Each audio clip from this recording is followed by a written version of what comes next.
Olá amigos, sejam bem-vindos a mais um vídeo do meu canal. Eu sou o Lucas Knipe para falar sobre os 10 jogos da 34ª rodada da Premier League, mais jogos importantes para a definição de quem se classificará a Champions, a UEFA, a Europa League também aconteceram, resultados importantes, resultados sobre a parte de baixo da tabela, de times do Big Six tropeçando também. Aconteceu muitas coisas nessa rodada. E vamos falar aqui um resumo de cada um dos jogos, uma coisa bem básica, mas também para entender um pouco do que aconteceu. Tivemos o início da rodada com Watford e Norwich, né? Com um evento Welbeck fazendo aquele golaço de bicicleta. Ele que já teve passagem pelo Manchester United e voltou a fazer um gol na Premier League depois de 2 anos. E que jeito de voltar. O Norwich até abriu o placar, mas depois levou a virada e o Watford conseguiu 3 pontos importantes na luta contra o rebaixamento. Com esses 3 pontos eles empatam com o West Ham, que apesar de ter um calendário fácil, não é um time confiável, então estão com 31 pontos e fica 3 pontos do Bournemouth. Então ganham um fôlego extra na luta contra o rebaixamento, enquanto o Norwich, praticamente rebaixado, deve ser rebaixado na próxima rodada. Embora, quem sabe, eles possam ganhar do West Ham, nunca duvide, né? O campeonato inglês tem essas surpresas.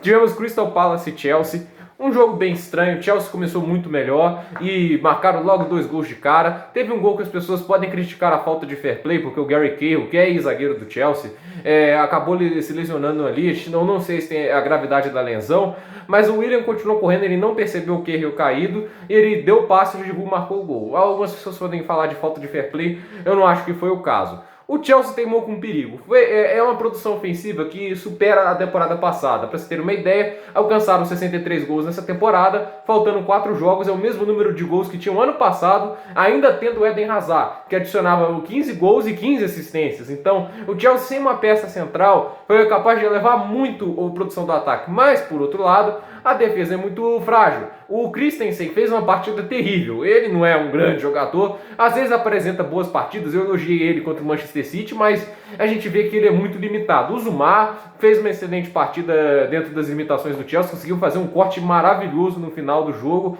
para impedir um empate do Crystal Palace. E muitos críticos do Kepa acho que se calariam depois daquela defesa, né, que ele fez no último lance. Foi um lance assim que a cabeçada do Kepa com a ponta dos dedos desviou a bola para a trave. Uma defesa importante. Alguns podem falar do gol do Zaha, que foi um tremendo golaço, mas eu acho que era uma bola bem difícil de se defender. Não é qualquer goleiro que se defende aquela bola. Embora, por ser o goleiro mais caro da história, o pessoal pede que ele faça defesas importantes. E também temos que elogiar a atuação do Willian, 2 assistências. Pulisic também jogando demais. E o Abraham voltando a marcar gols, embora teve a chance de marcar mais um e deu um chute um dos mais tortos que eu já vi na minha vida. É bom ver o Loftus-Cheek também voltando a jogar bem. O Chelsea parece estar com boas chances de garantir essa vaga na Champions, mas ainda tem mais rodadas pela frente, ainda tem jogos importantes, um contra o Liverpool, outro contra o Wolverhampton, tem um jogo contra o Sheffield e outro contra o Norwich, que deve ser o mais fácil deles. O Arsenal enfrentou o Leicester, estava jogando melhor o primeiro tempo todo, teve o gol do Aubameyang, outra grande partida do Saka, que é um jogador de muito talento, muita criatividade. O Aubameyang é um jogador de elite, consegue marcar o gol nessas condições e consegue ter esse dom do posicionamento, mas o Arsenal acabou cedendo empate, até porque o Nketiah resolveu tentar amputar a perna dos caras com a trava das chuteiras. Óbvio que não aconteceu desse jeito, mas houve uma entrada desnecessariamente dura para um cara que só estava 3 minutos em campo, acabou sendo expulso, e nessa expulsão o Leicester começou a ter domínio do jogo e marcaram o gol de empate com o Vardy. E apesar das boas partidas do goleiro, do Emiliano Martinez catou bem, e o Schmeichel, um goleiro sensacional, muito subestimado, os mais subestimados do mundo. Para mim, top 5 de goleiros do mundo tem que ter Kasper Schmeichel, ele mostrou mais uma vez o goleiro de alta qualidade que ele é. E o Leicester acaba perdendo a 3ª posição, ele que chegou, se não me engano, a estar 14 pontos na frente do 5º colocado, não sei necessariamente o Chelsea, mas era uma vantagem muito grande que eles desperdiçaram. Agora eles estão 1 ponto à frente do 5º colocado, que é o Manchester United. Essa sequência ruim do Leicester vai pagando seu preço. O Leicester hoje nem é o 3º mais colocado, ele está na bolha no momento. Então a sirene de alerta está acesa para o Leicester. Uma derrota, um empate que tem gosto de derrota. É uma coisa bem triste esse final de campeonato do Leicester, que é muito consistente e vem perdido muitos jogos. O Arsenal parece ter se encontrado, né, se podemos dizer uma coisa positiva, se encontrou nesse esquema meio Conte que o Arteta arrumou. E eu acho assim, esse esquema de 3 zagueiros deu uma solidez defensiva e os laterais têm conseguido subir muito bem o ataque. Então pode ter se encontrado nesse esquema e vamos ver quem ele consegue reforçar para tais posições-chave. Porque o time ainda precisa de muitos ajustes, principalmente um zagueiro, porque o Mustafi, por mais que ele não tenha comprometido tanto assim, é um jogador que tem fez uma boa partida e é capaz às vezes de produzir boas partidas. Vamos ver, o mercado de zagueiros está em aberto, tem Thiago Silva se disponibilizando pelo fim de contrato. Então o Arsenal pode tentar conseguir um zagueiro melhor, tentar arrumar outro jogador criativo. É um time que tem uma base parece promissora, mas no momento deve se contentar em ficar fora da Europa League, fora da Champions. Não deve conseguir grandes transferências nessa temporada. O West Ham enfrentou o Burnley e o Burnley conseguiu uma básica vitória de 1 a 0. O West Ham estava começando melhor, estava atacando naquele esquema dele de jogar em contra-ataque, mas no final acabaram tomando gol, porque é um time que às vezes peca defensivamente. O David Moyes, na minha opinião, é um técnico ultrapassado, por mais que seja muito inteligente, acaba que esse estilo do West Ham, que deu certo contra o Chelsea, não vai funcionar contra todos os times da Premier League. O Sheffield United é um time compacto, né? Eu vou te falar. Um time, né, vindo da segunda divisão, às vezes conseguindo gols inacreditáveis. Tudo bem que foram assaltados naquele jogo, se não me engano, contra o Aston Villa, que a bola estava basicamente dentro do gol e não marcaram. Mas no último minuto, contra o Wolverhampton, que é um oponente difícil, eles vão lá e marcam um belo gol de cabeça. E o Sheffield consegue 3 pontos importantes nessa briga por uma vaga na Europa League. E a gente tem que levar em conta se houver uma punição do City e também o título da Copa da Inglaterra por alguém que já está na zona de Champions ou de Europa League. Por isso pode abrir uma vaga extra. Mas de qualquer jeito, uma boa vitória do Sheffield e o Wolverhampton fica com pouquíssimas chances de beliscar uma Champions League depois desse resultado. O mais que ainda enfrente se não me engano, o Leicester e ainda enfrenta o Chelsea, é uma condição que basicamente impossibilitou uma aproximação em faltando 4 rodadas. 52 pontos contra 60 do Chelsea. O Chelsea só precisa de uma vitória e mais um tropeço do Wolverhampton para se garantir. Então é uma situação que o Wolverhampton cavou a própria cova nesse final do campeonato. O Manchester City brilhou contra o Newcastle, excelente atuação do Kevin De Bruyne, até o Gabriel Jesus jogou bem, finalmente, né? Depois de 4 partidas apagadíssimas, bem fracas, ele conseguiu marcar um gol, e o City com o De Bruyne jogando muito bem. É aquela história, quando não é exigido muito da defesa, quando o time não tem que se preocupar tanto com algumas peças ali que ficam falhando, o time tem o controle total do jogo. Foi assim contra o Liverpool, não foi assim contra a Southampton, porque a Southampton conseguiu fazer as jogadas, aí teve aquele gol também na falha grotesca da zaga, mas aí eles ditaram o ritmo do jogo, o Newcastle gosta de jogar atrás, acabou pagando o preço pela estratégia, jogou muito mal. E acabou que o City se aproveitou, meteu uma baita de uma goleada, 5 a 0, e também tem uma base muito promissora também. Phil Foden, uma joia muito grande e vai contribuir muito para essa seleção inglesa. Eu acho que ele joga pela Inglaterra, eu posso estar me enganando aqui, talvez seja escocês.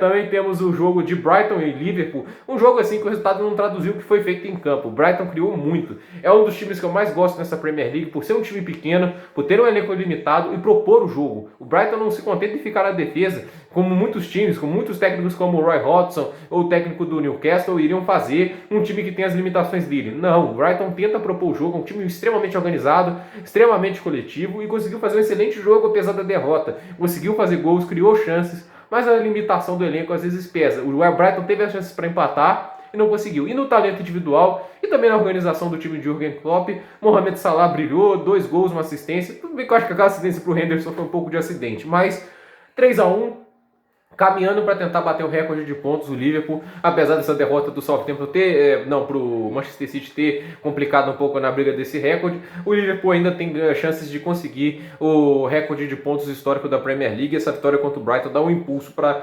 eles conseguirem esse feito. Everton e Southampton acabaram empatando em 1 a 1. O Everton perdeu um pouco do embalo desde que o Ancelotti chegou e acabou que a Southampton conseguiu um gol com o Danny Ings, condição legal. O pessoal ficou reclamando, mas foi um erro de posicionamento das linhas de defesa, um erro bem básico.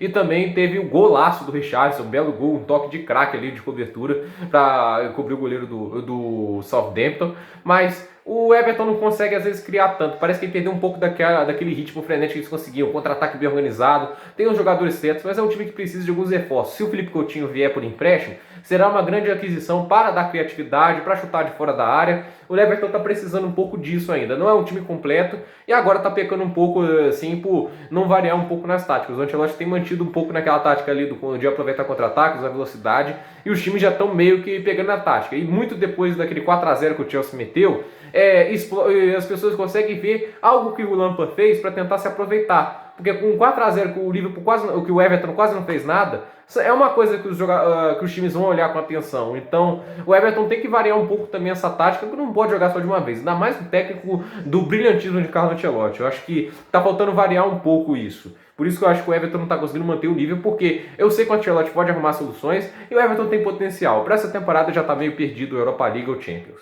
O Bournemouth empatou com o Tottenham. O Tottenham, vamos ser sinceros, pior campanha desde 2008 e 2009. Se venceu os últimos 4 jogos, que é isso que eu já estou duvidando, porque acabou de pegar um time lá na zona de rebaixamento e não conseguiu dar uma finalização na direção do gol. É uma coisa feia. E só não perdeu o jogo porque um dos jogadores lá acabou tocando o braço na bola. Porque se ele tivesse tirado o braço, se ele tivesse sido inteligente, o Lohri não ia chegar naquela bola. O Lohri nem sequer pulou. Ia ser um gol basicamente de acho que puncheta, bicicleta.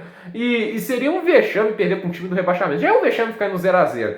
A verdade é que o Mourinho está se complicando, ele não está conseguindo achar respostas, o time dele, ele que sempre destacou muito por organizar muito bem suas defesas, o time do Tottenham não está funcionando nem nisso, e acaba também não produzindo muita coisa no ataque. E não é um elenco ruim como era o de 2009. O elenco de 2009, com um time como o Tottenham, era bem fraco. O elenco desse ano é muito forte. Por mais que tenha perdido o Eriksen, e ele faz muita falta, né, em criatividade, dá cadência ao jogo, o Tottenham não era para estar sofrendo tanto quanto o Bournemouth, convenhamos. Chelsea também não tem jogador de criatividade, não tem ninguém super criativo nesse time e tá conseguindo ficar em quarto lugar, dependendo de alguns jogadores de base e a dupla de zaga sendo os Zuma e Christensen. Então não acho que há desculpas para um desempenho tão fraco do Tottenham. 49 pontos, faltando 4 rodadas, é uma vergonha para um time como o Tottenham, é apenas o 9º colocado. E para encerrar a rodada, o Manchester United foi lá e meteu 3-0. Vou falar a verdade, o United mereceu, é o melhor time, mereceu a vitória. Mas que pênaltizinho foi esse que eles deram pro United, né? 18 pênaltis até agora, se não me engano. 13 ou 18, acho que esse é o número. O United é o time que mais se beneficia de pênaltis nessa temporada. É uma coisa absurda. Esse pênalti aí foi inacreditável. O Bruno Fernandes basicamente perdeu o controle da bola, ele pisa no jogador do Everton. Se houve uma falta ali, é dele. E deram um pênalti para ele, e no momento que o United estava jogando mal, ele não estava conseguindo criar no ataque e também não estava fazendo um bom trabalho defensivo, porque o Aston Villa, com toda a sua desorganização, conseguia criar jogadas de perigo. Por isso que eu acho que esse pênalti mudou a história do jogo. Por mais que eu acho que o United saia com uma vitória merecida de 3-0, eu ainda assim não me conformo com um pênalti desse. O VAR ainda validou um pênalti que não existiu, não foi falta. Se houve a falta de alguém ali, foi do Bruno Fernandes. Mas pontos positivos, o United continua sendo um time muito criativo, que melhorou muito essa habilidade de conseguir criar boas chances para os seus atacantes, o Greenwood, o Martial e o Rashford, para conseguirem marcar gols e ficarem livres. A entrada do Bruno Fernandes e do Pogba ajudou muito isso, o time está criando muito mais. Pogba brilhando até agora, apesar de ter feito uma lambança esquisita lá, ele entrou no meio do chute do Rashford lá, eu não entendi o que ele fez ali, mas foi essencial o retorno dele. O United se encaixou com o elenco, para mim só precisa mudar o Luke Shaw e talvez o Matip. Desculpa. Acho que ali, se você trocar essas duas peças por jogadores de elite nessa posição, o time do United vai voar baixo. E é claro, a gente tem que falar a classificação. Após 34 jogos, o Liverpool é o líder com 92, Manchester City é o segundo com 69, Chelsea é o terceiro com 60, primeira vez que o Chelsea assume a terceira posição nesse campeonato, com todos os jogos realizados, eu acho que essa posição está correta, acho que o Chelsea é terceiro pela primeira vez nesse sentido. O Leicester é quarto com 59, o Manchester United é quinto com 58, o Wolverhampton é sexto com 52, basicamente 6 pontos de vantagem. O Wolverhampton se complicou muito, só tendo 12 pontos em disputa nesse momento. Sheffield em sétimo, 51, Arsenal em oitavo, 50, Tottenham em nono, 49, a mesma pontuação do Burnley em décimo, 49, ou seja, e vale lembrar que o Burnley tem mais vitórias, o Burnley tem 14 vitórias, o Tottenham 13, o Tottenham só está na frente pelo número de empates, é um absurdo isso, e vale lembrar também que o Tottenham tem uma das piores defesas desse campeonato. Só não é a pior do Big Six porque o Chelsea sofreu 46 gols. Mas isso não é o pior ataque porque o Arsenal marcou gols a menos. Então é uma soma de defesa que não está funcionando e um ataque que produz menos do que espera. O Burnley é o 10º, já avisei. O Everton é o 11º, 45. O Southampton é o 12º, 44. Newcastle é o 13º, 43. Crystal Palace 14º, 42. Brighton em 15º, 36. Aí a briga contra o rebaixamento no 16º para baixo. West Ham em 16º 31, Watford em 17º 31, Bournemouth em 18º 28, Aston Villa em 19º 27, 4 pontos fora da zona de rebaixamento, muito complicado para alguém que investiu mais de 100 milhões de libras ficar nessa situação. E último lugar, o Norwich com apenas 21 pontos, um desempenho inacreditavelmente ruim do Watford, do Norwich, quer dizer. E aí, qual é a próxima rodada? Quem os times enfrentam na próxima rodada? O Norwich pega o West Ham. Há uma chance do West Ham tentar se garantir de vez na primeira divisão, vencendo o Norwich, mas não são times confiáveis. E a gente não sabe. Eu acho que o Norwich vai propor o jogo e o West Ham vai tentar ficar na retranca e jogar no contra-ataque, porque é assim que o David Moyes joga. O Watford vai pegar o Newcastle, um jogo em aberto, mas o Newcastle eu acho ainda um time um pouco melhor nessa situação. O Watford não vem jogando muito bem e venceu um time que está pior do que ele no campeonato. Teve aquela fase que o Watford começou a jogar bem, mas agora parece que essa fase meio que passou. O Liverpool vai pegar o Burnley, mas assim, deixando claro, não acho nenhum favorito nesse jogo, mas o Liverpool vai pegar o Burnley, mais uma boa oportunidade para tentar 3 pontos, mas o Burnley vem numa boa sequência no campeonato e ainda pode passar o Tottenham. Ah, que situação. Sheffield pega o Chelsea em casa. É o jogo que pode ser um jogo de vida ou morte para o Chelsea, que se a gente entender que o Chelsea vai conseguir vencer o Norwich, ele garante 6 pontos e basicamente obriga o Leicester a vencer todos os jogos e já garante pelo menos na 5ª posição, já que o Wolverhampton não vai ter como alcançá-lo. Isso é uma coisa importante, porque se a punição do City acontece, o Chelsea já está automaticamente classificado e ganha um poder de barganha de 50 milhões de euros para a janela de transferência. Isso pode trazer não só o Havertz, como um zagueiro ou um lateral esquerdo de elite. Então é muito importante para o Chelsea ganhar esse jogo, porque se a gente considerar aquele grande favorito contra o Norwich, são 6 pontos que o Chelsea consegue para garantir a sua vaga na UEFA Champions League, caso saia a punição do City. Veredito que deve sair agora, no dia 13 de julho, se não me engano, daqui a 4 dias. O jogo também vai ter Brighton e Manchester City. Um jogo que o City tem que ficar alerta, já que perderam para o Southampton. O Brighton é um time organizado e essa defesa do City não é confiável. Mas de qualquer jeito, o City é um time muito criativo no ataque, é o melhor ataque da competição, então não dá para subestimar o City. E também, claro, o City não pode subestimar o Brighton, porque a gente viu que o Liverpool não passou facilidades nesse jogo. O Wolverhampton pega o Everton, um jogo complicado. Se o Wolverhampton perde esse jogo, basicamente dá adeus à briga pela Champions e vai ter que garantir uma vaga na Europa League. Então é um jogo perigoso aí. Não acho nenhum dos dois times favoritos pelo momento que os dois estão. Aston Villa pega o Crystal Palace. Eu acho o Crystal Palace o melhor time nesse momento, porque o Aston Villa está totalmente para baixo.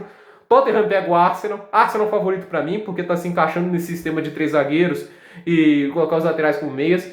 E esse esquema, o Liverpool apresentou enormes dificuldades. O Chelsea foi escalado contra os 2 jogos contra o Liverpool dessas 2 formas e dominou os 2 jogos de uma forma muito grande. Mas que pareceu 2-0 e 2-1, o placar era para ter sido muito maior. Também vamos ter Bournemouth e Leicester. Chance do Leicester tentar recuperar 3 pontos, tentar marcar esses 3 pontos importantes, porque a situação atual é complicada, você está um ponto à frente do United, um ponto atrás do Chelsea, é um momento ruim do Leicester no campeonato, e ficar nervoso nesse momento pode custar 3 pontos, mas são o melhor time e tem a chance para tentar recuperar um pouco o ritmo nesse campeonato. E para encerrar a rodada, Manchester United e Southampton. Para mim o United é favorito, mas não subestime a Southampton. Danny Ings, 19 gols no campeonato, é um dos artilheiros. Como eu não posso falar o time da rodada, já que o SofaScore está demorando para liberar os times da rodada, eu vou falar os artilheiros até agora e os principais assistentes até agora nessa temporada. Primeiro, os 3 artilheiros no momento é o Jamie Vardy com 22 gols, o Aubameyang com 20 e o Mohamed Salah com 19. Vai lembrar que o Ings também está empatado com 19. E os assistentes, De Bruyne com absurdas 18 assistências, está na busca pelo recorde de Thierry Henry, se não me engano, naquela campanha invicta do Arsenal de Arsène Wenger. Trent Alexander-Arnold com 12 e o Mohamed Salah com 9. Esses são os líderes dos 2 principais quesitos na Premier League. Gente, por esse dia é isso. Desculpe me embolar um pouco com as palavras aqui, tô fazendo um vídeo um pouco corrido, né? Porque eu tenho uns compromissos aqui em casa. Então, por esse dia é isso. Nos comentários, deixe seu like, se inscreva no canal, compartilhe esse vídeo para outras pessoas que são fãs da Premier League, fãs do futebol inglês e até o próximo vídeo.